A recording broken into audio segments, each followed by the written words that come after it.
الحمد لله رب العالمين والصلاة والسلام على سيد الأنبياء والمرسلين أما بعد فقد قال الله تبارك وتعالى في القرآن الكريم أعوذ بالله من الشيطان الرجيم بسم الله الرحمن الرحيم وما رميت إذ رميت ولكن الله رمى صدق الله العظيم وصدق رسوله النبي الكريم. سچا ہمارا خالق اور سچا ہمارا مالک کہ سوا اس واحد یکتا کی کوئی عبادت کی لائق نہیں، اور سچے اس کے پیارے حبیب آپ کے اور میرے آقا و مولا رحمت للعالمین خاتم النبیین حضرت سیدنا و مولانا محمد الرسول اللہ صلی اللہ علیہ وآلہ وسلم کہ جن کے ذکر مبارک کی اس خوبصورت محفل میں اور آپ حاضر ہیں، جو اللہ کریم تک پہنچنے کا واحد ذریعہ اور واحد وسیلہ ہیں، جن کو اللہ تعالیٰ نے مخلوق کے لیے اللہ تعالیٰ تک پہنچنے کا واحد ذریعہ بنایا. اللہ تعالیٰ ہم سب کو رسول اللہ صلی اللہ علیہ وآلہ وسلم کے دامن رحمت سے ہمیشہ وابستہ رہنے کی توفیق عطا فرمائے. میرے شیخ طریقت صدارت فرما رہے ہیں، آپ زیارت کر رہے ہیں الحمدللہ، اور مجھ سے قبل ہم سب کے قائد اہل سنت کے ایک عظیم قائد، اہل سنت کے نظریات کے عظیم محافظ، اور اہل سنت کی اس وقت ایک بزرگ شخصیت مفتی اعظم پاکستان حضرت قبلہ مفتی منیب الرحمن صاحب مدث اللہ العالی کے ارشادات سے آپ نے استفادہ کیا. اللہ تعالیٰ قبلہ مفتی صاحب کو صحت کاملہ عطا فرمائے، عمر دراز بالخیر عطا فرمائے. اللہ تعالیٰ ان کا سایہ اہل سنت پر، امت مسلمہ پر تا دیر قائم و دائم رکھے. مجھ سے قبل آپ نے حضرت قبلہ علامہ لیاقت حسین اظہری صاحب مدث اللہ العالی کا بھی خوبصورت خطاب سماعت فرمایا، اور میرے بعد انشاءاللہ آپ زیارت کر رہے ہیں زیغم اسلام، اہل سنت کے نظریات کے محافظ، اہل سنت کی سرحدوں کے پر پہرہ دینے والے، اور اہل سنت کے نظریات کے بہترین ترجمان حضرت قبلہ پیر سید مظفر حسین شاہ صاحب مدث اللہ العالی تشریف فرما ہے. اللہ تعالیٰ حضرت کو بھی سایہ اہل سنت پر تا دیر قائم و قائم رکھے. سٹیج پر الحمدللہ اس شہر کی معزز شخصیات موجود ہیں. میرے بھائی جناب شہباز ظہیر صاحب بھی اسپیشلی اسلام آباد سے تشریف لائے. اللہ تعالیٰ ان کو بھی مزید رحمتوں سے نوازے. مدینہ منورہ سے جو ہمارے مہمان موجود ہیں، اللہ تعالیٰ ان کا بھی یہاں آنا اپنی بارگاہ میں قبول فرمائے. میں کراچی کمیٹی کو، کراچی کے تمام سنگیوں کو دل کی عطا گہرائیوں سے اس عظیم الشان اجتماع پر مبارکباد پیش کرتا ہوں. اللہ تعالیٰ سجانے والوں کو سجانے پر، محنت کرنے والوں کو ان کی محنت پر، اور آپ ہزاروں کی تعداد میں یہاں مرد حضرات اور ہماری بہنوں کے جمع ہونے کو اللہ تعالیٰ آپ کی بارگاہ میں قبول و منظور فرمائے. اللہ تعالیٰ آپ کو اجر عظیم عطا فرمائے. ماشاءاللہ دل کی دھڑکنیں آپ کو سلام محبت کہہ رہی ہے. اللہ تعالیٰ آپ کی ان تمام محنتوں کو اپنی بارگاہ میں قبول فرماتے ہوئے اپنی شانوں کے مطابق اس کا اجر عطا فرمائے. آج ایک بڑا اہم عنوان ہے اور بڑا اہم پچھلے دنوں کا ایک واقعہ ہے جس کی وجہ سے، جس کے ساتھ اس محفل کے عنوان کو منسوب کیا گیا. الحمدللہ اللہ تعالیٰ نے جب بھی کسی نے، اگر کفر نے اسلام کی طرف میلی آنکھ اٹھائی اور مسلم امہ کی طرف میلی آنکھ اٹھائی، مسلمانوں کی طرف میلی آنکھ اٹھا کے دیکھا، اسلامی ریاست، اسلامی مملکت کی طرف میلی آنکھ اٹھا کے دیکھا، جب بھی امت مسلمہ کے خلاف سازش کرنا چاہیے اور امت مسلمہ ڈٹ گئی اللہ کے حکم کے مطابق، امت مسلمہ نے اللہ اور اس کے رسول صلی اللہ علیہ وسلم کے بتائے ہوئے راستے پر عزیمت کا راستہ اختیار کیا، امت مسلمہ آنکھوں میں آنکھ ڈال کے اللہ اور اس کے رسول صلی اللہ علیہ وسلم کے دین کی خاطر کھڑی ہو گئی. جب امت مسلمہ صحیح اخلاص کے ساتھ، محنت کے ساتھ اللہ اور اس کے رسول کے دین کے اور اسلامی ریاست کے تحفظ کی خاطر کھڑی ہوئی، تو اللہ تعالیٰ نے ہمیشہ امت مسلمہ کو کامیابی عطا فرمائی، ہمیشہ غیبی مدد نازل فرمائی جس کو ہر دور میں دیکھا جا سکا. الحمدللہ پچھلے دنوں میں اللہ تعالیٰ نے ہمارے ملک پہ ایسا کرم فرمایا کہ جب اسلام دشمن لوگوں نے، یاد رکھیے گا پاکستان لوگوں کی نظر کو کیوں چکتا ہے؟ پاکستان کی بنیاد لا الہ الا اللہ محمد رسول اللہ کا نظریہ ہے. یہ یاد رکھیے گا پاکستان کی تحریک میں بھی کیا نعرہ رکھتا تھا، تحریک پاکستان میں بھی کیا نعرہ نعرہ رکھا تھا کہ پاکستان کا مطلب کیا؟ لا الہ الا اللہ محمد الرسول اللہ صلی اللہ علیہ وآلہ وسلم. پاکستان کی نظریہ کی بنیاد لا الہ الا اللہ محمد الرسول اللہ ہے صلی اللہ علیہ وآلہ وسلم. یہ ریاست طیبہ کے بعد وہ پہلی ریاست ہے جس کا قیام اسلام کے نظریے پر ہوا ہے. یہ وہ ریاست ہے جس کا قیام ہی اسلام کے نظریے کے لیے ہوا ہے. یہ وہ ریاست ہے جس کا قیام ہی اس لیے ہوا ہے کہ اس میں تعصب ہے قیامت حضور علیہ السلام کی عزت و ناموس کے پرچم لہراتے رہے. یہاں پر حضور صلی اللہ علیہ وآلہ وسلم کی ذات اقدس سے محبت کرنے والے بستے ہیں. یہ وہ ملک ہے, ہم الحمدللہ اللہ کا شکر کرتے ہوئے کہتے ہیں, یہ وہ ملک ہے جس کی کانسٹیٹیوشن میں آج بھی سب سے پہلے لکھا ہوا ہے کہ اس ملک کا سپریم لا قرآن اور سنت ہوگا. اس ملک کا سپریم لا شریعت مطہرہ ہوگا. جب حضرت محمد علی جناح رحمۃ اللہ علیہ نے قائد اعظم نے پاکستان بنایا, کسی صحافی نے سوال کیا کہ آپ نے ملک تو نیا بنا دیا ہے, اس کا قانون کیا ہوگا, نیا قانون کیا ہوگا؟ کہا ملک نیا ہے لیکن قانون وہ ہوگا جو سیدنا محمد رسول اللہ صلی اللہ علیہ وآلہ وسلم نے بنایا ہے. اس کا بنیادی قانون لکھا ہوا ہے کہ یہاں پر سپریم لا قرآن و سنت ہے. پھر الحمدللہ دنیا کو یہ ملک کیوں چپتا ہے؟ یہ وہ ملک ہے جہاں قانون ناموس رسالت ہے. یہ وہ ملک ہے جہاں قانون تحفظ ناموس رسالت ہے. اور پاکستانیوں ہاتھ اٹھا کے کہو انشاءاللہ جب تک یہاں یا رسول اللہ کہنے والے بستے ہیں اس ملک کا بہترین قانون رسالت ناموس رسالت تعصب ہے قیامت قائم رہے گا. ایک بار پاکستان کے پرچم کو اٹھا کے بتاؤ اور وعدہ کرو کہ جب تک پاکستان, جب تک یہ تو انشاءاللہ تعصب ہے قیامت اللہ کرا پروائے, یہ پرچم لہرا رہا ہے پاکستان میں تحفظ ناموس رسالت کا قانون بھی جگمگاتا رہے گا. یہ وہ ملک ہے جہاں قانون ختم نبوت ہے اور یہ اس ملک کی امتیازی شان ہے. یہ اس ملک پر اللہ کا انعام ہے. یہ جس ملک کا جھنڈے لہرائے دکھائی دے رہے ہیں, یہ جس ملک کا جھنڈے لہراتے تمہیں دکھائی دے رہے ہیں, یہ وہ ملک ہے جو حضور کی ختم نبوت پہ ایسی چوکیداری کرنے والا ملک ہے کہ یہاں قانون ختم نبوت ہے, یہاں قانون ناموس رسالت ہے. یہاں ملک ختم نبوت کا جہاں قابل ڈکلیئر کیا جاتا ہے وہی حضور صلی اللہ علیہ وآلہ وسلم کی ناموس کا تحفظ یہاں کا آئین کرتا ہے, یہاں کا قانون کرتا ہے اور یہاں کا ذرہ ذرہ نعرہ لگاتا ہے غلام ہے, غلام ہے. ہاتھ اٹھا کے بولو غلام ہے, غلام ہے. اور پاکستان سے ہماری محبت کی بنیاد کیا ہے؟ پاکستان کا مطلب کیا؟ کراچی والوں جس تعداد میں آئے ہو ایسی ہی آواز بھی آئے. پاکستان کا مطلب کیا؟ پاکستان کا مطلب کیا؟ اور بولنا ہے محمد رسول اللہ. ہمارا پاکستان سے رشتہ کیا؟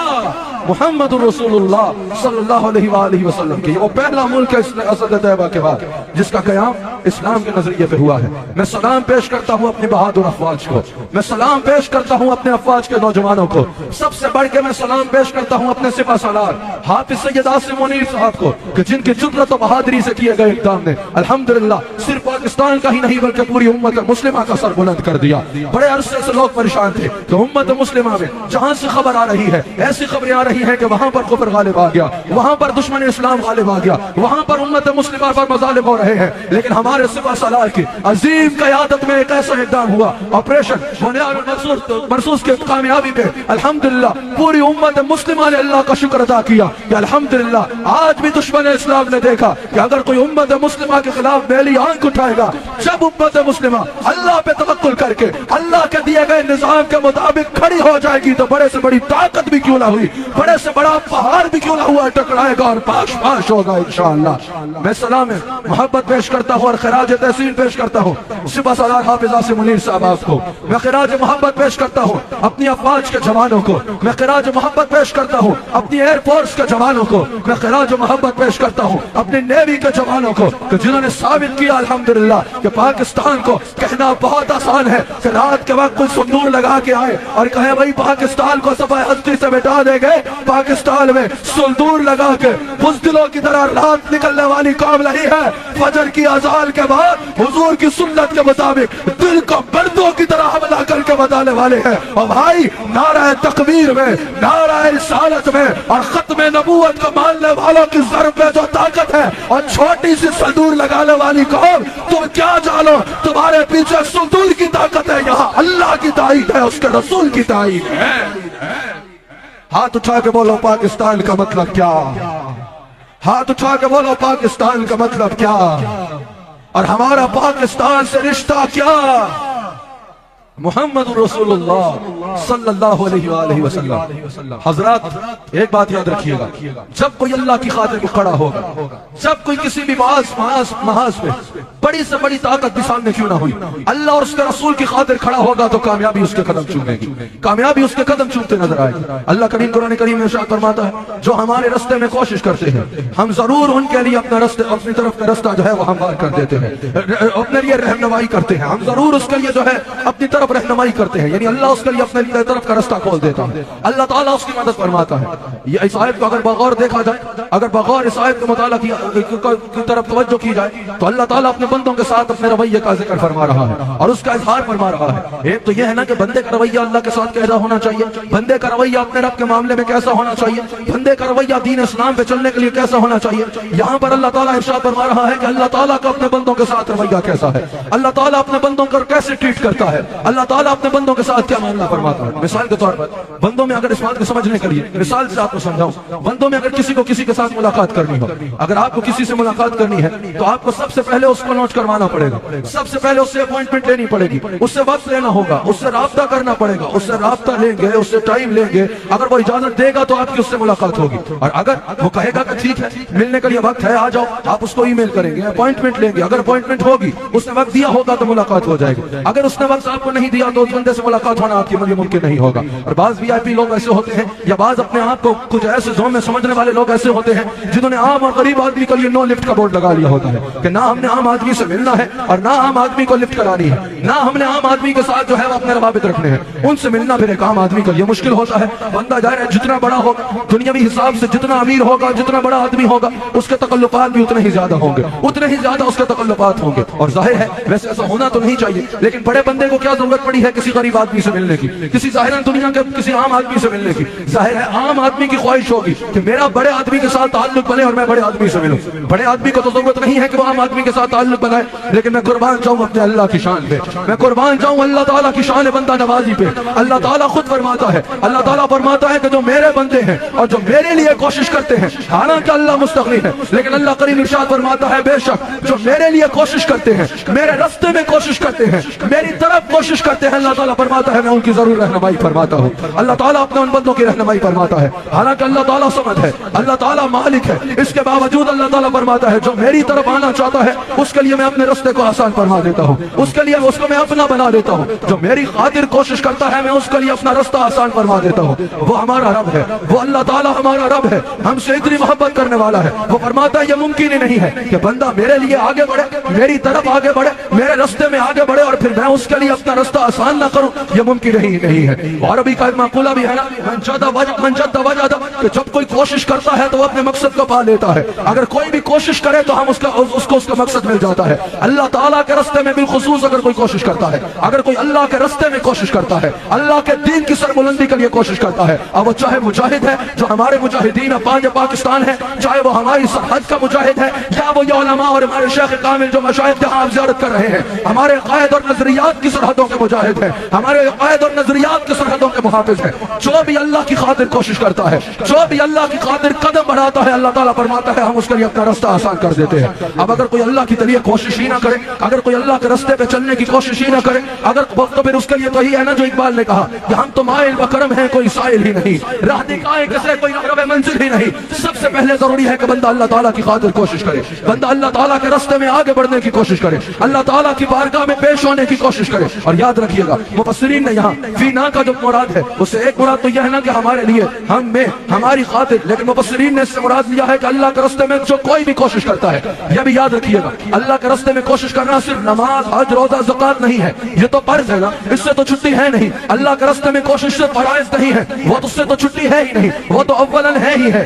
جو بھی بندہ اللہ کی راہ میں کوشش کرتا ہے، جس اعتبار سے بھی کوئی اللہ کی راہ میں کوشش کرتا ہے، وہ اللہ تعالیٰ انسانیت کے لیے نفع رسانی کی کوشش کرتا ہے، مستحکم اسلامی ریاست کے قیام کی کوشش کرتا ہے، اسلامی ریاست کو پرامن بنانے کی کوشش کرتا ہے، اللہ کے راستے میں جہاد کرتا ہے۔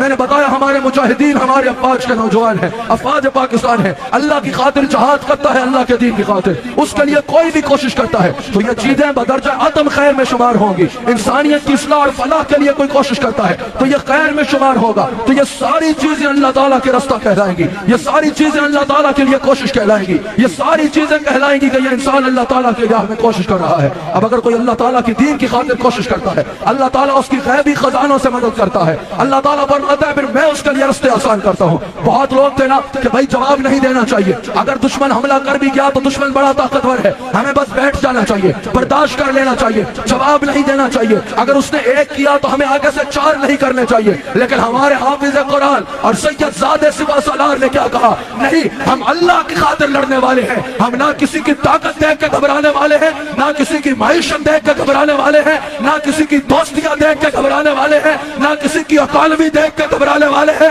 ہم دشمن کی طاقت کو نہیں دیکھتے, ہم اس کو دیکھتے ہیں جس کی خاطر لڑ رہے ہیں, ہم اس کو دیکھتے ہیں جس کی خاطر چل رہے ہیں. اور ضرب نے ثابت کیا اور دشمن کی ہار اور ناکامی نے ثابت کیا کہ بھائی جہاں اللہ کی طاقت ہو وہاں سلطور کی طاقت نہیں ٹکتی.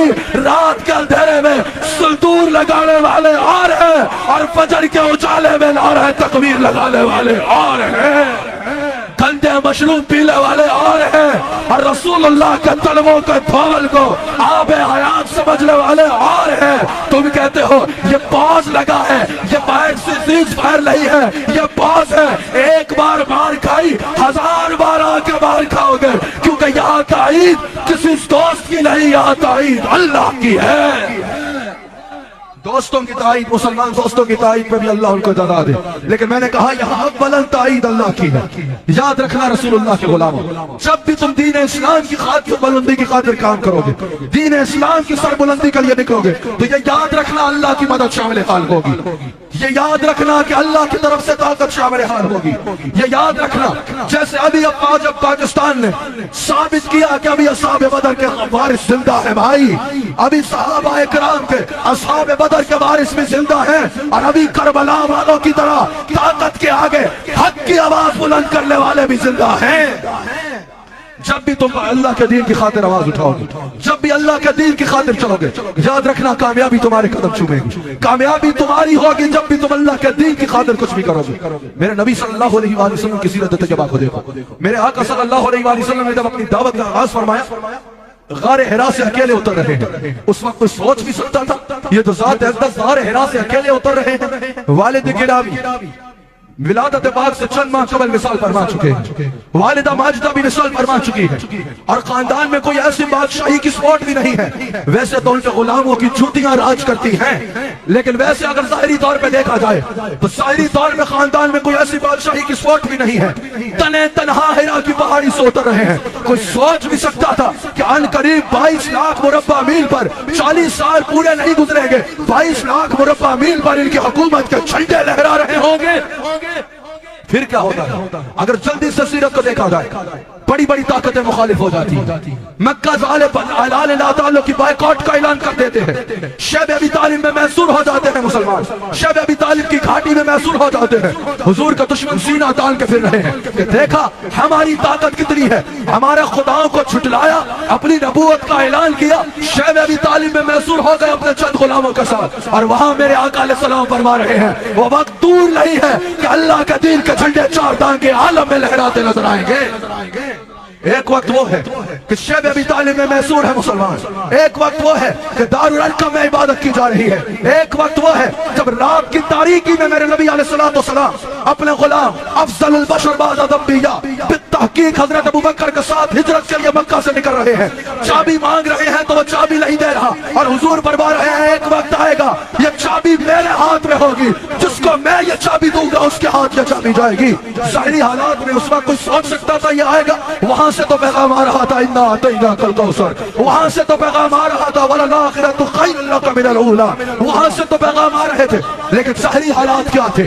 وہی دور تھا, وہی مکہ تھا جس میں مسلمان شیب ابی طالب میں محصور تھے. 7 لاکھ صحابہ میں میرے آقا خطبہ حجۃ الوداع دیتے نظر آ رہے تھے. وہی مکہ تھا جہاں ایک وقت رات میں ہجرت ہو رہی ہے, چند وقت گزرا تھا اسی مکہ میں میرے آقا علیہ السلام 10,000 صحابہ کے لشکر سے فاتحانہ انداز میں فاتح مکہ بن کے جلوہ گر ہو رہے ہیں, اور کعبے کے بت توڑ رہے ہیں, اور مکہ میں اعلان ہو رہا ہے جاء الحق وزهق الباطل ان الباطل كان زهوقا.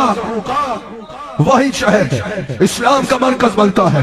حضرت رسول عہد رسالت کو دیکھا جائے, صدیق اکبر کو دیکھا جائے, فاروق اعظم کا دور ختم نہیں ہوا, دین 22 لاکھ مربع میل پر پھیل گیا. تو بھائی یہ وہی دین ہے اور آج اسی دین کا وارث ہے.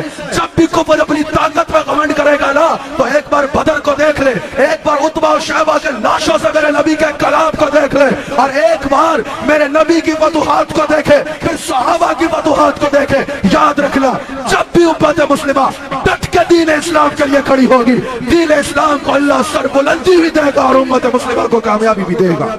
آج 56 اسلامک کنٹریز ہیں, 2 ارب کے قریب مسلمان ہیں, 2 ارب سے زیادہ مسلمان ہیں.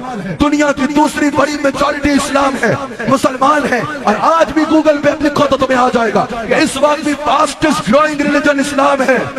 اس لیے ہم کہتے ہیں کہ حضور علیہ الصلوۃ والسلام کی سیرت طیبہ پر چلو, سیرت طیبہ پر چلو.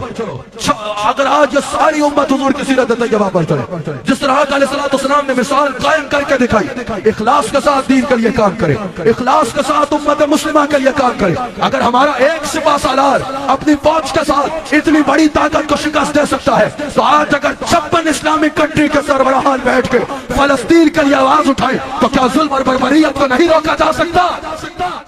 آج اگر 2 ارب کے قریب مسلمانوں کے رہنما مل کر فلسطین کے مظلوموں کے لیے آواز اٹھائے تو کیا کسی چھوٹے سے ملک کی یہ جرت ہو سکتی ہے کہ فلسطین کے مسلمانوں پر حملے کرے اور ان کو تنگ کرے؟ نہیں. اس وقت مسلمانوں کو یونٹی کی ضرورت ہے. جب مسلمانوں کو یونائٹ دیکھے گا دشمن تو دشمن کی سبوں کی سب سے بڑی ناکامی یہ ہوگی. آج علامہ صاحب کیا دنیا نے دیکھا یا نہیں دیکھا کہ جب ملک کے اوپر مشکل وقت آیا, کفر حملہ آور ہوا, رات کے وقت سندور لگا کے کافر نے اپنے آپ کو بڑا فن خان سمجھنے کی کوشش کی, کیا ساری قوم افواج پاکستان کے ساتھ کھڑی ہوئی یا نہیں ہوئی؟ سیاسی اختلافات کو بالا طاق رکھا, لسانی دوریوں کو بالا طاق رکھا, قومی آپس کی دوریوں کو بالا طاق رکھا, پوری قوم ایک ہوئی اور کہا کہ ہمارا سپاہ سالار جب بھی دشمن کے خلاف نعرہ تکبیر لگائے گا تو اللہ اکبر کہلے ہوئے صرف ہماری 7 لاکھ کی فوج نہیں ہوگی. ہاتھ اٹھا کے بولو پاکستانیوں کا بچہ بچہ نعرہ تکبیر میں شامل ہوگا. ہمارے لیے رول ماڈل آج سے کچھ عرصہ پہلے قبلہ شاہ صاحب, قبلہ زیغم اسلام میں موجود, میرے شیخ کامل وہاں موجود تھے. حضرت مفتی اعظم پاکستان حقائد اہل سنت حضرت قبلہ مفتی منیب الرحمن صاحب مدد اللہ العالی بھی وہاں موجود تھے. دیگر کچھ حضرات بھی موجود تھے.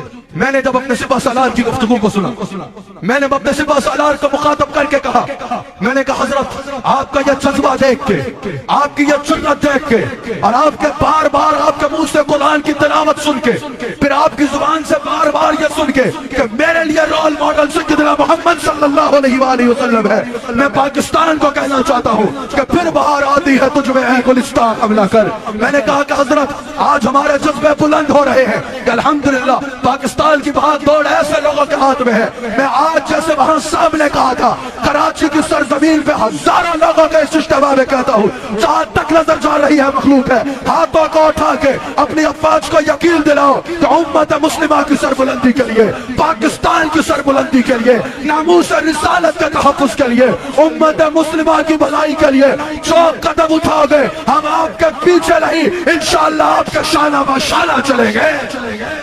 نعرہ تکبیر, نعرہ رسالت, پاکستان پاکستان. اور یار کراچی والے ہو, آج آپ نے دل بڑا خوش کیا, ماشاءاللہ بھرپور اجتماع ہے, جہاں تک باہر تک لوگ نظر آ رہے ہیں. ایک بار ایسا نعرہ لگاؤ نا کہ پتہ چلے نعرہ تکبیر, نعرہ تکبیر, نعرہ رسالت, نعرہ رسالت, نعرہ رسالت. پاکستان پاکستان, اسلام اسلام اسلام, پاکستان. پاکستان کا مطلب کیا؟ لا الہ الا اللہ محمد رسول اللہ صلی اللہ علیہ وآلہ وسلم. یہ بات دونوں کے لیے ہو رہی ہے, یہ بات افواج کے لیے بھی ہو رہی ہے اور آپ سب کے لیے جو یہاں بیٹھے ہیں اور جو دنیا بھر میں اس وقت میرا خطاب سن رہے ہیں یا سنیں گے, ان سب سے ہو رہی ہے جو جس اعتبار سے بھی دین کی خدمت کر رہا ہے. افواج جو پاکستان جو مجاہدین کے طور پہ خدمت کر رہے ہیں، علماء جو تبلیغ کے ذریعے خدمت کر رہے ہیں، مشائخ جو اپنے وعظ و نصیحت کے ذریعے خدمت کر رہے ہیں، مدرسین جو اپنی تدریس کے ذریعے خدمت کر رہے ہیں، قراء جو اپنی تلاوت کے ذریعے خدمت کر رہے ہیں، صحیح العقیدہ خالصتاً حضور کی محبت میں پڑھنے والی نعتیں جہاں محبت رسول کی تبلیغ کر رہی ہیں، وہی ہر وہ شخص جو دین کی تبلیغ کر رہا ہے، چاہے کسی مسجد کا مؤذن ہے، چاہے غرباء اور مساکین مسلمانوں کی خدمت کرنے والا ہے، کوئی کسی بھی جگہ پہ جو مسلمانوں کی خدمت کر رہا ہے، یہ تقریر اور یہ ایک ایک جملہ ہر اس بندے کے لیے ہے کہ جو اللہ کی خاطر کھڑا ہوتا ہے، جو اللہ کی خاطر کام کرتا ہے، جو اللہ کے راستے پہ قدم اٹھاتا ہے، اللہ اس کے لیے اپنے راستے کو آسان کرتا ہے۔ اور اگر وہ مجاہدین ہیں تو ان کے لیے تو بھائی دونوں اعتبار سے کامیابی ہے۔ تم جیت گئے تو کتنے معصوموں کے قتل کا الزام تمہارے بوال ہوگا، اور تم مر گئے تو جہنم تمہارا مقدر۔ سبحان اللہ، ہمارے مجاہدین جیت کے آئیں گے تو غازی بن کے آئیں گے، اگر شہید ہو گئے تو یہ ان کے لیے زیادہ اجر کی بات ہے۔ نعرہ تکبیر، اللہ اکبر، نعرہ رسالت۔ ہم بھائی ڈرنے والی قوم نہیں ہے، ہماری قوم گھبرانے والی قوم نہیں ہے کہ چار آوازیں سن کے ہائے ہائے ہٹو بچہ شروع کر دے۔ نہ ہماری قوم تو یہ کہتی ہے جیت گئے تو فتح مبارک، اور اگر شہید ہوئے تو یہ تو ہمارے لیے زیادہ اعزاز کی بات ہے۔ اب آخری بات حصہ میری گفتگو کا، مجھے آپ کی بھرپور توجہ درکار ہے اس آخری حصے میں۔ یاد رکھنا ہمارے لیے رول ماڈل رسول اللہ صلی اللہ علیہ وآلہ وسلم کے صحابہ ہیں، ہمارے لیے رول ماڈل سیدنا فاروق اعظم کی جرأت ہے، ہمارے لیے رول ماڈل سیدنا صدیق اکبر رضی اللہ تعالی عنہ کی جرأت ہے، ہمارے لیے رول ماڈل سیدنا عثمان غنی رضی اللہ تعالی عنہ کی استقامت ہے۔ ہاتھ اٹھا کے بولو ہمارے لیے رول ماڈل حیدر کرار، ہاتھ اٹھا کے بولو حیدر کرار، شیر خدا اسد اللہ باب المدینہ العلم، جن کے بارے میں پورا میدان گھل جا کہ لا فتح الا علی، لا سیف الا ذوالفقار۔ ہمارے لیے رول ماڈل یہ پتہ نہیں گندگی پینے والی قوموں کے ہیرو نہیں ہے، ہمارے لیے رول ماڈل مولا علی ہے، علی ہے، علی ہے۔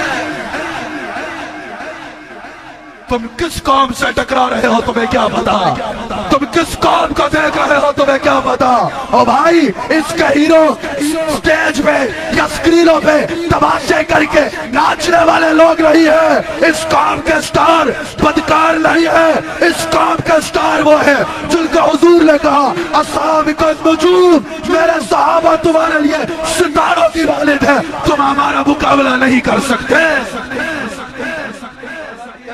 جو میں نے کہا آخری بات، ہمارا لیے رول ماڈل صحابہ ہے۔ ذرا صحابہ اکرام کی زندگیوں کو دیکھو، ذرا صحابہ اکرام کی جرأت کو دیکھو، ذرا صحابہ اکرام کی بہادری کو دیکھو، ذرا صحابہ اکرام کی استقامت کو دیکھو، اور پھر اپنے دین کے ساتھ اپنی محبتوں کو ایسے قائم کرو۔ اسی طرح حضرت بدر کے لیے آقا علیہ السلام نکلے۔ میں نے کہا یہ گفتگو کا آخری 10 منٹ ہے، مجھے آپ کی بھرپور توجہ درکار ہے۔ جب آقا علیہ السلام بدر کے لیے نکلے تو مقصد کیا تھا؟ کیا مقصد جنگ تھا؟ نہیں، مقصد ایک قافلے کا تعاقب تھا۔ مسلمانوں کا انہوں نے مال لوٹا، کافروں نے، مشرکین مکہ نے، اور مسلمانوں کے لوٹے گئے مال سے تجارتی قافلہ تیار کیا، سب نے اس میں اپنا حصہ ڈالا تاکہ مسلمانوں کو مزید کمزور کیا جائے اور اپنے آپ کو طاقتور کیا جائے۔ اس قافلے کا تعاقب مقصد تھا جس کے فقط 40 محافظ تھے، 313 لوگ صحابہ آقا علیہ السلام کے ساتھ نکلے۔ اب حضرت عثمان وہاں پر، حضرت عثمان غنی وہاں پر ہے، حضرت ابو لبابہ اور دیگر صحابہ وہاں پر ہے، لیکن میرے آقا مختار کل ہے جس کے لیے جو قانون بنا لے، مالک افتراق بھی ہے، صاحب فرمان بھی ہے، اور مالک تحریم بھی ہے۔ میرے آقا علیہ السلام نے جب شامل فرمایا 313 لوگ ہیں، جہاں جنگی تیاری نہیں ہے وہاں سے 1000 کا لشکر نکل آتا ہے کہ یہ 313 لوگ بغیر جنگی تیاری کے ہیں، چند گھوڑے ہیں، چند اونٹ ہیں، باقی لوگ پیدل ہیں، چند کے پاس تلواریں ہیں، باقیوں کے پاس تلواریں بھی نہیں ہیں، وہاں سے 1000 کا لشکر تیار ہوتا ہے۔ یہ ہمارے پاکستان کا دشمن کو بھی یہی کمنڈ تھا نا، جب منہ کی کھا کے بھاگا واپس الحمدللہ، سارے کہو الحمدللہ، اونچا کہو الحمدللہ، پھر کہو الحمدللہ۔ حضور علیہ السلام کے ساتھ جو صحابہ جب انہیں پتا چلتا ہے کہ وہاں سے 1000 کا لشکر آیا ہے اور پورا لوگوں کے بعد تلواریں بھی ہیں، تیر انداز بھی ہیں، نیزے باز بھی ہیں، جنگی سامان بھی ہے، اور وہ یہ کہہ کے نکلے تھے اتنے سے لوگ اور بغیر جنگی سامان گئے، جنگ کی تو صبح نوبت ہی نہیں آئے گی۔ ایک دفعہ پہلے بھی دشمن یہ کہہ کے آیا تھا کہ ہم لاہور میں چائے پیئیں گے، سمجھ آ رہی ہے؟ چائے پینا تو دور کی بات ہے، ہوش اڑا کے بھاگا تھا، بلکہ جملہ درست کہوں تو یہ ہے کہ تم دبا کے بھاگا تھا، سمجھ آ رہی ہے؟ اس کو پتہ نہیں ہے کہ ایمان کی طاقت سے لڑنا ممکن نہیں ہے۔ تو ان لوگوں نے بھی کیا کہا کہ بدر میں جنگ کی تو ضرورت ہی نہیں پڑے گی، ہم مسلمانوں کو باندھ کے لے آئیں گے اور دیوار کعبہ کے قریب باندھ کے بتائیں گے کہ جو ہمارے خلاف سر اٹھائے گا اس کا کیا حال ہوگا۔ لیکن جب وہ آئے، خبر ملی صحابہ کو کہ وہاں سے 1000 کا لشکر آ رہا ہے، حضور نے صحابہ سے کلام کیا کہ اگر واپس جانا چاہتے ہو تو چلے جاؤ، تم سے کوئی مجھے گلہ نہیں ہوگا، کیونکہ تم گھر بتا کے نہیں آئے، جنگی تیاری سے نہیں آئے۔ حضرت سعد اٹھتے ہیں، عرض کرتے ہیں یا رسول اللہ صلی اللہ علیہ وآلہ وسلم، یہ تو غزوہ میں ہیں، یہاں تو ہم شہید ہوں گے، یا رسول اللہ آپ کہتے ہیں ہم گھر کو چلے جائیں، اگر آپ ابھی ہمیں کہیں نا کہ سمندر میں چھلانگیں لگا دو، یا رسول اللہ مڑ کے سوال نہیں کریں گے، ایک لمحے میں سمندر میں چھلانگ لگا دیں گے۔ اللہ اکبر۔ حضرت مقداد بن اسود رضی اللہ تعالیٰ عنہ کہتے ہیں یا رسول اللہ صلی اللہ علیہ وآلہ وسلم، ہم بنی اسرائیل کے ان لوگوں کے ساتھ نہیں ہیں، لوگوں کی طرح نہیں ہیں جنہوں نے اپنے نبی سے کہا کہ تم اور تمہارا رب جنگ کرو، ہم اپنے گھروں میں سکون سے بیٹھیں گے۔ یا رسول اللہ ہم اپنے خون کا قطرہ قطرہ آپ کے دین پر بہانا اپنا اعزاز سمجھتے ہیں۔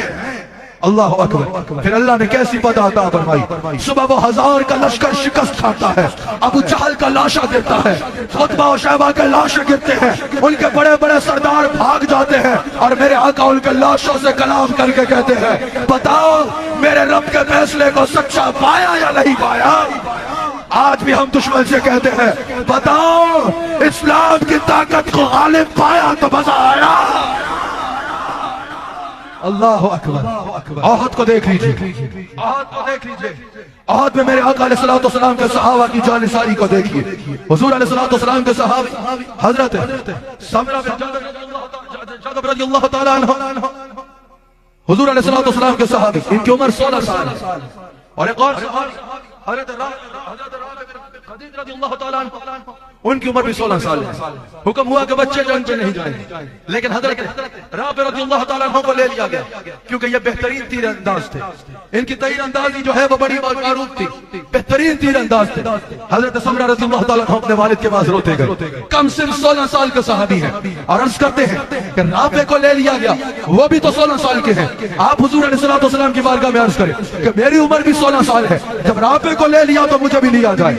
حضرت سمرہ کے والد ان کو لے کے حضور علیہ السلام کی بارگاہ میں حاضر ہوتے ہیں اور عرض کرتے ہیں یا رسول اللہ سمرہ پریشان ہے، سمرہ میرا بچہ ہے 16 سال کا، جذبہ دیکھو، بچہ قربان ہونا چاہ رہا ہے، باپ بیٹے کو قربان کرنا چاہ رہا ہے۔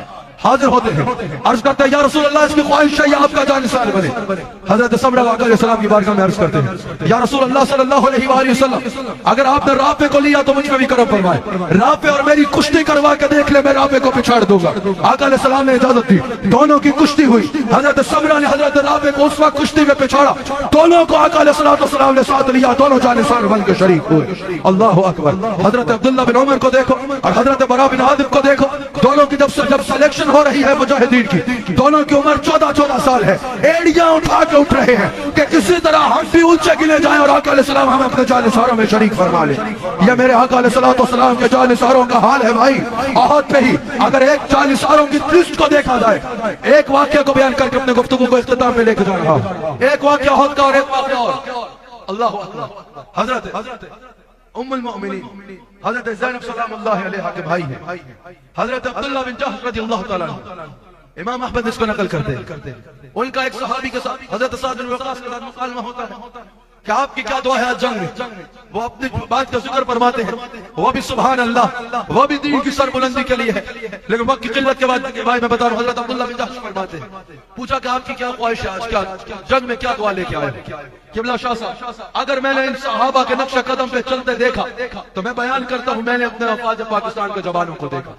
ہماری فوج کے جوان ہمارے کئی ہزاروں کی تعداد میں جوان ایسے ہیں فوج ہیں جوان سپاہی جو عیدگاہ شریف سے بیٹھ ہیں بے شمار سپاہی ایسے ہیں جو عیدگاہ شریف میں بیٹھ ہیں. حضرت اکثر ایسا ہوتا ہے کہ ہمارا سپاہی سنگ عیدگاہ آتا ہے اور کہتا ہے بارڈر پہ پوسٹنگ ہو گئی ہے دعا کیجیے یا فلاں جگہ دہشت گردی کے خلاف میری پوسٹنگ ہو رہی ہے میرے لیے دعا کیجیے. ہم سمجھتے ہیں وہ دعا کا کہے گا کہ پوسٹنگ رک جائے ابھی بچے چھوٹے ہیں گھر کا بھی خیال کرنا ہے لیکن اس کی دعا سن کے آنکھیں نم ہو جاتی ہے. وہ کہتا ہے دعا کرو میں چاہ رہا ہوں اللہ مجھے شہادت کا مقام عطا فرمائے. یہ صحابہ کے غلام ہیں یہ اہل بیت کے غلام ہیں. حضرت عبداللہ بن جحش اپنی دعا کیا بیان کر رہے ہیں کہا میری دعا یہ ہے آج احد کے میدان میں کہ میں اللہ اور اس کے رسول کے بہت سے دشمنوں سے برسر پیکار ہوں بہت سے دشمنوں کا واصل جہنم کروں اتنے میں میرا ایک بازو کٹ جائے پھر دوسرے سے بہت سے دشمنان خدا اور دشمنان مصطفیٰ کو واصل جہنم کروں دشمنان خدا اور دشمنان مصطفیٰ کو واصل جہنم کروں پھر میرا دوسرا بازو کٹ جائے. شہباز ظہیر صاحب پھر وہ کہتے ہیں پھر میں ایسا کروں کہ اور لڑوں میرے جسم کا ٹکڑے ہو جائے اور پھر قیامت کے دن میں اسی حال میں اللہ کے حضور حاضر کیا جاؤں. اللہ مجھ سے پوچھے عبداللہ بن جحش یہ تیری حالت کیسے ہوئی اور تیری یہ حالت کیوں ہوئی اور میں اس وقت اللہ سے کہوں فقہ و فی رسول کا یا اللہ یہ میری حالت تیری اور تیرے رسول کی محبت میں ہوئی ہے. یہ جذبہ تھا صحابہ کا اور یہ جذبہ ہے آج ہماری قوم کا. جنگ یمامہ کو دیکھو جب منکر سب سے پہلے منکر ختم نبوت کے خلاف جنگ ہو رہی ہے لشکر کو روانہ کر رہے ہیں صدیق اکبر. لشکر اسلام کی ہیبت کو دیکھ کر مسلمہ قذاب اپنے بزدل سپاہیوں کے ساتھ ایک جا کے قلعے کے اندر بند ہو جاتا ہے قلعے کو کنڈی لگا لیتا ہے. حضور علیہ السلام کے صحابی حضرت بریرہ اسلمی کہتے ہیں مجھے اٹھا اور قلعے کے اندر پھینک دو میں اندر سے جا کے قلعے کا دروازہ کھولوں گا. پتہ ہے اندر دشمن کی فوج ہے پتہ ہے اندر منکر ختم نبوت کی پوری فوج ہے لیکن حضرت بریرہ رضی اللہ تعالیٰ عنہ کہتے ہیں مجھے اندر پھینکا. حضرت بریرہ نہیں حضرت حضور علیہ السلام کے صحابی حضرت برا بن مالک رضی اللہ تعالیٰ عنہ کہتے ہیں مجھے اندر پھینکا جائے.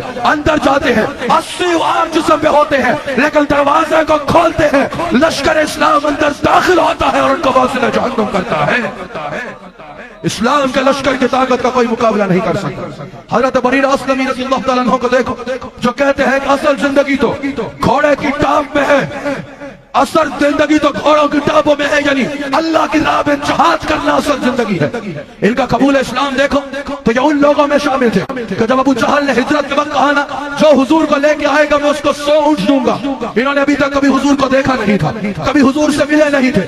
یہ پہلا مکالمہ بھی ثابت کر رہا ہے کبھی حضور سے ملے نہیں تھے. 100 اونٹوں کی تلاش میں بریرہ نکل رہے ہیں. انہیں کیا پتا کہ وہاں سے جنت ان کو تلاش کر رہی ہے. 100 اونٹوں کی تلاش میں نکل کر حضور کے پاس پہنچتے حضور سے پوچھتے ہیں کہ آپ کون ہیں. حضرت ابوبکر صدیق تعارف کرواتے ہیں یہ اللہ کا رسول صلی اللہ علیہ وآلہ وسلم ہے. آئے تو حملہ کر لے کر یہ تھے لیکن حضور کو دیکھا تو حضور کو دل دے بیٹھے. 70 افراد کو اپنے قبیلے کے حضور علیہ السلام کی غلامی میں لے کے آئے. جب ہجرت مدینہ میں جب حضور مدینہ میں داخل ہوئے یہ اپنی تلوار پہ امامہ باندھ کے اس کو علم بنا کے آگے چل رہے تھے. وہی تلوار جو حضور کے خلاف لے کے نکلے تھے وہی تلوار حضور کا علم کے طور پہ استعمال کر رہے ہیں. صحابہ کی کیفیات صحابہ کی جرأت صحابہ کی دین کے ساتھ محبت ہمیں اسلام کے لشکر کی ہیبت کا پتہ بتاتی ہے. ہمیں بتاتی ہے کہ اسلام ابھی میرے پاس وقت نہیں ہے میں بات کو ختم کر رہا ہوں ورنہ اگر حنین کو دیکھا جائے اگر غزوہ تبوک کو دیکھا جائے اگر ان تمام جنگوں کو دیکھا جائے تو پھر پتہ چلتا ہے کہ الحمدللہ ہماری عباد جو کھڑی ہوئی ہمارا سپہ سالار جو کھڑا ہوا یہ کن کے نقش قدم پہ کھڑا ہوا. جب حنین میں آقا علیہ السلام پہنچے وہاں کیا ہوا ان لوگوں نے بے شمار لوگوں کو اپنے غاروں میں کھڑا کیا تیر اندازوں کو گھاٹیوں میں کھڑا کیا ہے چھپا کے کھڑا کیا ہے. آگے وہ خود پیچھے انہوں نے اپنی عورتوں کو کھڑا کیا کیونکہ وہ علاقہ مسلمانوں کے لیے نیا تھا. وہاں کے غاروں سے وہاں کی گھاٹیوں کے وہاں سے رستوں سے مسلمان واقف نہیں ہے. جیسے ہی مسلمانوں کا لشکر داخل ہوا چاروں طرف سے تیروں کی بارش ہو گئی. غاروں سے گھاٹیوں سے ہر طرف سے تیروں کی بارش ہو رہی ہے. ظاہر ہے تیروں کی بارش ہو تو بزدلی میں نہیں، ایک لمحے کے لیے قدم تو رکتا ہے نا، ایک لمحے کے لیے، اگر ایک لمحے کے لیے قدم رکے، میرے نبی علیہ الصلوۃ والسلام اپنی سواری کو ایڑ لگا کے آگے بڑھتے ہیں، بتاتے ہیں سپہ سالار وہ ہوتا ہے جو میدان میں آگے کھڑا نظر آتا ہے۔ آصف منیر صاحب آپ کو مبارک ہو، آپ نے بھی میدانوں میں اتر کے کھڑے ہو کے بتایا ہے کہ میرے لیے رول ماڈل محمد رسول اللہ کی ذات اقدس ہے صلی اللہ علیہ وآلہ وسلم۔ آقا علیہ السلام آگے بڑھتے ہیں، حضرت عباس حضور کی فکر میں آگے ہوتے ہیں، حضور کی سواری کی رکاب کو تھامتے ہیں، حضور ارشاد فرماتے ہیں کہا یا عباس انا النبی لا کذب انا ابن عبد المطلب، عباس ہٹو آگے سے، میں اللہ کا نبی ہوں، میں جھوٹا نہیں ہوں، اور میں عبد المطلب کا بیٹا ہوں۔ یہ الفاظ تھے کہ مسلمانوں کو ایسا جذبہ آیا، مسلمانوں میں جذبے کی ایسی لہر تھوڑی کہ کافروں نے ہمیشہ کی طرح منہ کی کھائی۔ آقا فرما رہے انا نبی کی لا کذب، میں اللہ کا نبی ہوں، جھوٹا نہیں ہوں، اور انا ابن عبد المطلب، میں عبد المطلب کا بیٹا ہوں۔ کمزور ایمان کے لوگ جب ہمارے صبح سالار نے حملے کا ارادہ کیا نا، میں خود جانتا ہوں کچھ دی طرف کچھ حال ہے نا، پریشان بیٹھے نا نا نا، ہمیں کچھ نہیں کرنا چاہیے، ہم ماریں گے تو وہ بھی تو آگے سے ماریں گے، اگر ہمارے پاس جہاز ہے تو ان کے پاس بھی تو جہاز ہے، ہمارے پاس فوج ہے تو ان کے پاس بھی تو فوج ہے، بھیگی بلی کی طرح نہیں نہیں نہیں نہیں نہیں، we should not do anything، ہمیں آرام سے بیٹھ کے مار کھانی چاہیے اور پھر کہنا چاہیے حضور والا دیکھو اتنی مار کھا لی، اب ہم پہ رحم کرو۔ میرے سپہ سالار نے ثابت کیا کہ اس کی رگوں میں حیدر کرار کا خون ہے۔ ہم اگر تعاون کرتے ہیں تو تعاونوا علی البر والتقوی ولا تعاونوا علی الاثم والعدوان کا اصول ہمارے سامنے ہوتا ہے۔ علی خوش آمد نہیں ہے، ہمارے سپہ سالار نے ٹکرا کے بتایا کہ جب نظر ایمان پہ ہو تو پھر فکر تعداد کی نہیں کرنی چاہیے، جب لڑنا اللہ کے لیے ہو تو فکر نتیجے کی نہیں کرنی چاہیے، جب خوف اللہ سے ہو تو صندور لگانے والی بزدل قوم سے نہیں ڈرنا چاہیے، نعرہ تکبیر لگا کے آگے بڑھنا چاہیے۔ نام رکھا تو کیا خوب رکھا، بنیان المرصوص، سیسا پہ لائی ہوئی دیوار، قرآن سے نام لے رہے ہیں۔ صندور والے صندور کے وقت کا کام کر رہے ہیں، رات کے اندھیرے میں آ رہے ہیں، سمجھ آ رہی ہے؟ اور جڑاڑیاں نہیں شور بندی رات کے اندھیرے میں جگہ صندور لگا کے آ رہے ہیں۔ میرے سپہ سالار نے کہا ہم رات کے اندھیرے میں حملہ کرنے والے بزدل لوگ نہیں، ہم محمد رسول اللہ کے امتی ہیں، فجر پڑیں گے اور فجر کے بعد دنیا کے سامنے لڑیں گے۔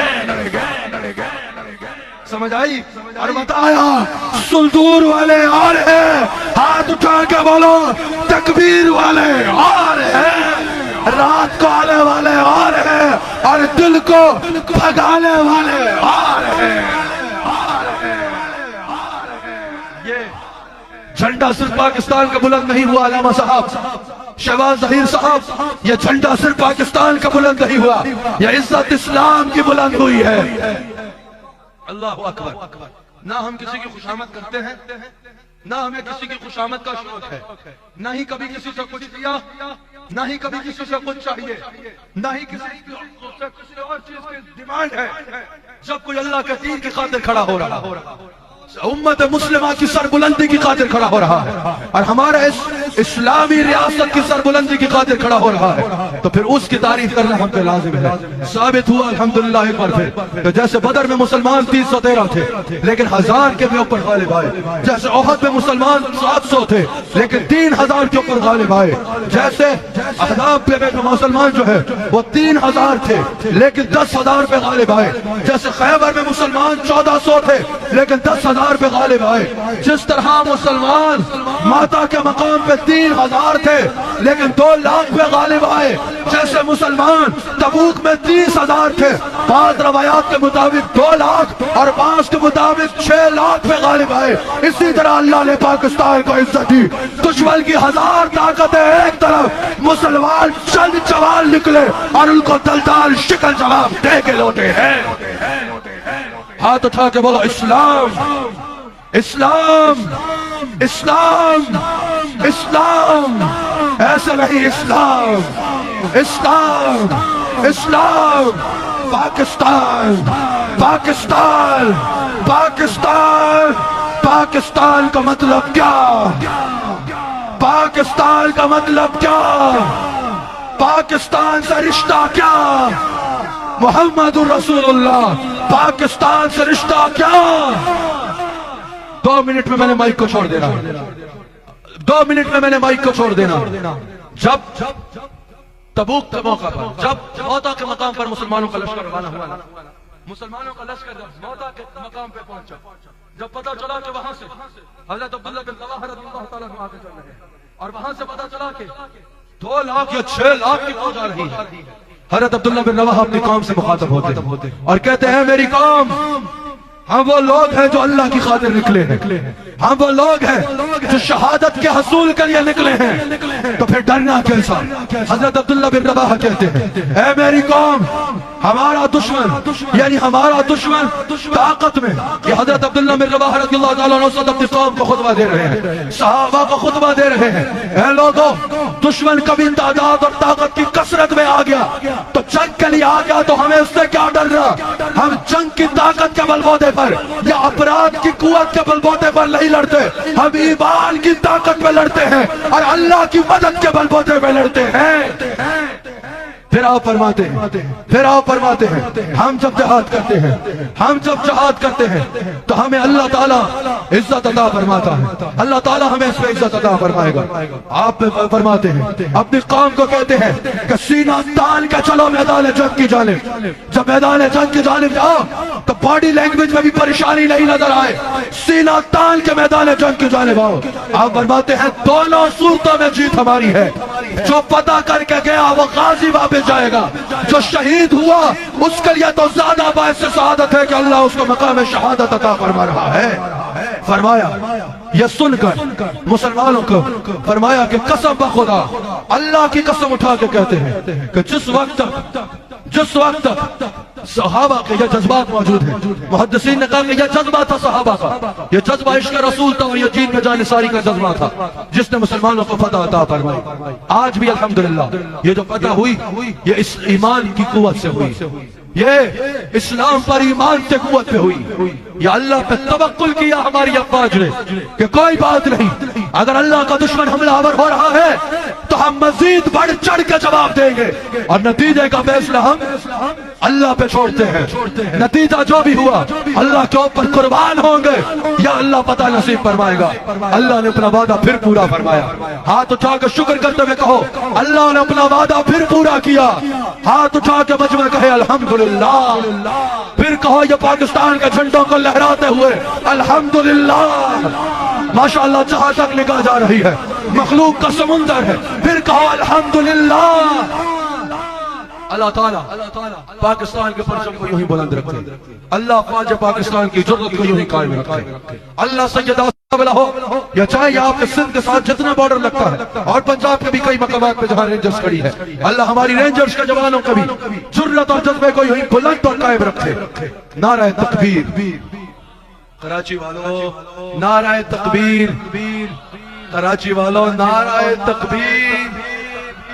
آپ کراچی والوں سے مجھے خاص پیار ہے، خاص محبت ہے، میرے شیخ کامل بھی آپ سے خاص پیار فرماتے ہیں اور کراچی والوں نے ہمیشہ وفا کا ثبوت بھی دیا ہے ماشاءاللہ۔ ہاتھ اٹھا کے آواز ایسی آئے پتہ چلے نعرہ تکبیر، مزہ نہیں آ رہا، نعرہ تکبیر، نعرہ رسالت، نعرہ رسالت، نعرہ رسالت، نعرہ رسالت، نعرہ تحقیق، نعرہ تحقیق، نعرہ حیدری، تاجدار ختم نبوت، یہ اس ملک کی طاقت ہے۔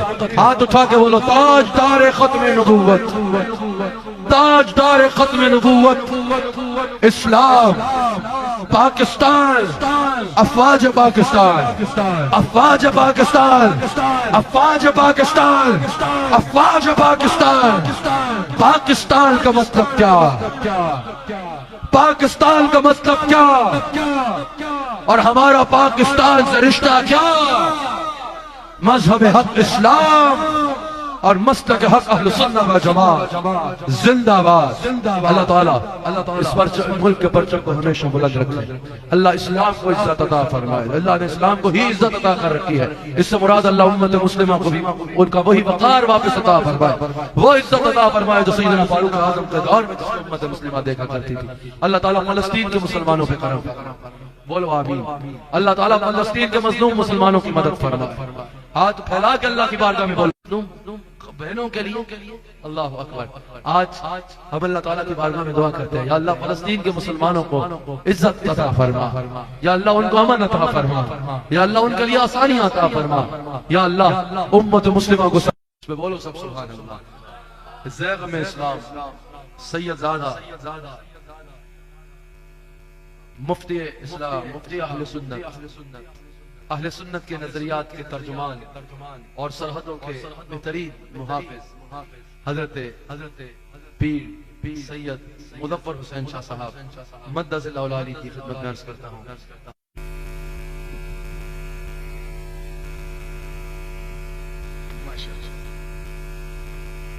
وہ ہمارے نبی ان کے ہم سب سے اولا